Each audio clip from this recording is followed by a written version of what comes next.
حنیفیہ اچکزئی نوجوان بیٹے کی ہلاکت پر تعزیت وصول کر رہے ہیں۔ ان کا بیٹا نصیب اللہ اور اس کا کزن روزی خان بارڈر پر گھوڑوں کے ذریعے سامان لاتے اور لے جاتے تھے۔ جب 16 اکتوبر کی رات کو شیلنگ ہوئی تو وہ چمن بارڈر پر افغانستان کی طرف موجود تھے۔ وہ 2 دیگر لوگوں سمیت ہلاک ہو گئے۔ ان کی لاشیں 2 روز کے بعد چمن پہنچائی گئیں۔ میں بیٹی کی ہلاکت سے اس وقت تک باخبر نہیں تھا جب تک 3 ایمبولینسیں لاشیں لے کر نہیں آ گئیں۔ ایسا کوئی شخص میرے سامنے کھڑا ہو جاتا اور مجھے کہتا کہ آپ کا بیٹا گھوڑا گاڑی لے کر بارڈر پر گیا ہے۔ میں جواب میں کہتا کہ نہیں، مجھے پتہ نہیں، میں یہاں گھومتا پھرتا تھا۔ اس کی گمشدگی میں بچے گھر میں رات کا کھانا نہیں کھاتے تھے۔ مجھے معلوم نہیں تھا کہ وہ ہلاک ہو گیا ہے۔ میرے 2 بیٹے تھے جن میں سے ایک ہلاک ہو گیا، جس کے 3 چھوٹے بچے ہیں۔ گھوڑے والا بارڈر کے ساتھ تقریباً 5 دن ہو گیا۔ ادھر گھوڑے والا بندے تو کھڑا ہے، وہ لڑائی کیا ہے۔ تقریباً 4 بجے شام لڑائی شروع ہو گیا، اور ڈی سی ٹوٹنے وہ گولی مارتا ہے، یہ بیچارہ شہید ہو گیا ہے۔ سارا مزدور تھا۔ وہ پاسپورٹ والا تقریباً 10,000 15,000 بندے ادھر دکان ہے، منڈی ہے، چمن والا ادھر کام کیا ہے، وہ بند کیا ہے۔ تقریباً ہفتے میں ایک چکر چلا گیا ہے۔ وہ بندے 1500 1000 روپے وہ غریبی کیا، وہ مر گیا۔ میں اس وقت پاکستان اور افغانستان کے جو بارڈر ہے قلی جانان پر موجود ہوں، اور میرے پیچھے آپ دیکھ سکتے ہیں کہ جو بارڈر پر پاکستان کی فوج اور ان کے بالکل سامنے جو طالبان ہیں، افغان طالبان ہیں، وہ الرٹ موجود ہیں۔ یہاں پر جب بھی کشیدگی ہوتی ہے اور گولہ باری ہوتی ہے تو یہ علاقہ میدان جنگ بن جاتا ہے، اور یہاں کے لوگوں کو اپنے گھر بار چھوڑ کر نقل مکانی کرنی پڑتی ہے۔ حالیہ کشیدگی کے بعد بھی یہاں سے لوگوں کو نقل مکانی کرنی پڑی ہے، اور یہاں پر صرف مرد موجود ہیں، خواتین اور بچوں کو محفوظ مقامات پر منتقل کیا گیا ہے۔ اس گاؤں اور آس پاس میں بھی گولے گرے، جو گھر جتنا بارڈر کے قریب اتنے زیادہ گولے گرے۔ یہ گولے جو آپ دیکھ رہے ہیں اس طرح کوئی وہاں پہ زیادہ گولے اور بھی پڑے ہوئے ہیں ادھر گھروں میں۔ سارے اسی رات کو ہم نے گھر سے ان کو نکالے، کوئی کہیں اور پہ اس کو بھیج دیا۔ جی صرف ہم مرد یہاں پہ رہ گئے گھروں کی حفاظت کے لیے۔ یہ بارڈر ہے، اس کے پیچھے سامنے آپ کی زمین ہے؟ جی جی، یہ بھی ہمارا زمین ہے بالکل۔ وہ جو بدوستی پہ بنا ہوا ہے یہ بھی ہمارے زمینیں ہیں۔ یہ سارے ہم جو 500 سال سے ادھر رہتے ہیں، تو ہم عوام جو ہے ہمیشہ یہ چاہتے ہیں کہ باہمی محبت اور بھائی چارے سے اس بارڈر پر زندگی گزار سکے۔ چمن کی 10 لاکھ سے زائد آبادی کا انحصار سرحدی کاروبار سے منسلک ہے۔ افغانستان سے یہاں پیاز، ٹماٹر، انگور، کوئلہ اور سیب آتے ہیں، تو پاکستان سے چاول، سبزیاں، ادویات، سیمنٹ، موٹر سائیکلیں، ٹریکٹر اور دوسری اشیاء ایکسپورٹ ہوتی ہیں۔ اس وقت فروٹ سے لے کر چکن تک سب کاروبار ٹھپ ہے۔ تو یہ اس طرح کے جو ہے وہ حالات جو ہے وہ میرے خیال میں دونوں ممالک کے جو عوام ہے، جو تاجر ہیں، ان کے لیے بہتر نہیں ہے۔ ہماری ایک تجویز ہے کہ اللہ کرے آج افغانستان اور پاکستان کے درمیان حالات جو ہے وہ نارمل ہوں، اپنے نارمل حالت پہ آ جائیں۔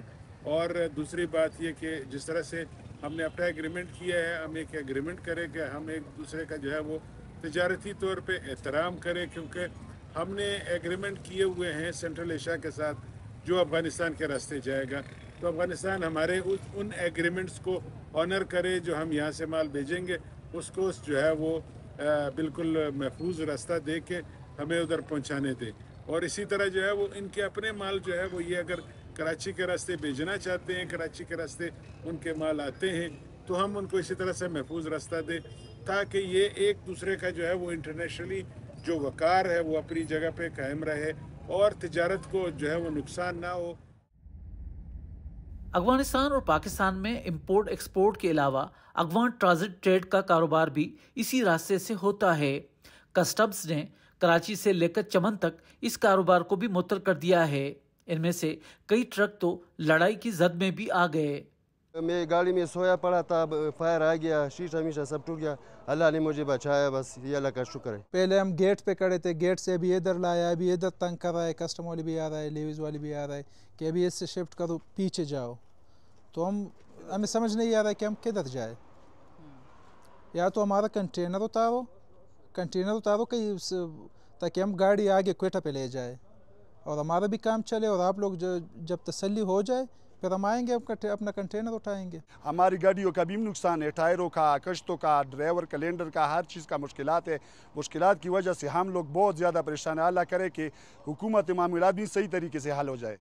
پاکستان افغانستان بارڈر پر چمن کے مقام پر یہ افغان پناہ گزین کا آخری ہولڈنگ کیمپ ہے۔ یہاں پر انٹری کے بعد انہیں افغانستان جانے کی اجازت ہوتی ہے۔ یہاں پر جب حالات کشیدہ ہوئے اور بارڈر بند ہوئے تو یہاں پر بڑی تعداد میں لوگوں کو روکا گیا اور ایک روز پہلے ہی ان کو جانے کی اجازت دی گئی ہے۔ یہاں پر آپ دیکھ سکتے ہیں کہ پاکستان کے مختلف علاقوں میں جو افغان بستیاں تھیں انہیں مسمار کرنے کے بعد یہ لوگ اپنے ساتھ اپنا سامان بھی لے کے جا رہے ہیں، جس میں دروازے بھی ہیں، کھڑکیاں بھی ہیں اور بانس بھی شامل ہیں، اور یہ وہاں پر اپنے گھر آباد کرنے کی کوشش کریں گے۔ یہاں پر جو سامان ٹرکوں پہ لدا ہوا ہے، ان ٹرکوں کو کچھ کو یہاں پہ سامان اتارنے کی اجازت ہے اور کچھ اسپن بولدک تک جائیں گے، اور اس کے لیے جو ٹرک ڈرائیورز ہیں ان کو اپنے شناختی کارڈ اور دوسرے جو گاڑی کے دستاویزات ہیں وہ یہاں پہ جمع کرانے پڑیں گے، اور سامان آف لوڈ ہونے کے بعد وہ واپس آئیں گے اور انہیں کاغذ واپس کیے جائیں گے۔ شائستہ کے نومولود بیٹے کو ابھی 40 دن بھی نہیں ہوئے تھے کہ انہیں کوئٹہ سے اپنا مکان چھوڑ کر افغانستان کے لیے نکلنا پڑا۔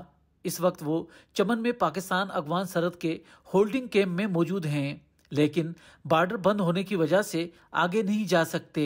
2 دن سے ہم لوگ سفر میں ہے، بچہ الٹی بھی کر رہی ہے، وہ اس کا بخار بھی ہے، طبیعت خراب ہے، نہ ادھر ڈاکٹر ہے نہ کوئی سہولت ہے۔ ہم لوگ اتنے خوار کیا، کھانے پینے بچی نے صبح سے کچھ نہیں کھایا ہے، نہ ہم لوگوں نے کھایا ہے نہ بچی نے کھایا ہے، کچھ بھی نہیں کھایا ہے، بس ہم لوگ کتنے خوار کیا ادھر۔ عبدالغنی کی چاگی ضلع کے شہر نو کنڈی میں دکان تھی، لیکن انہیں 3 ماہ کے اندر سامان فروخت کر کے نکلنا پڑا۔ ان کی ایک بیوی تو بارڈر کراس کر کے چلی گئی، جبکہ دوسری بیوی ان کے ساتھ موجود ہیں۔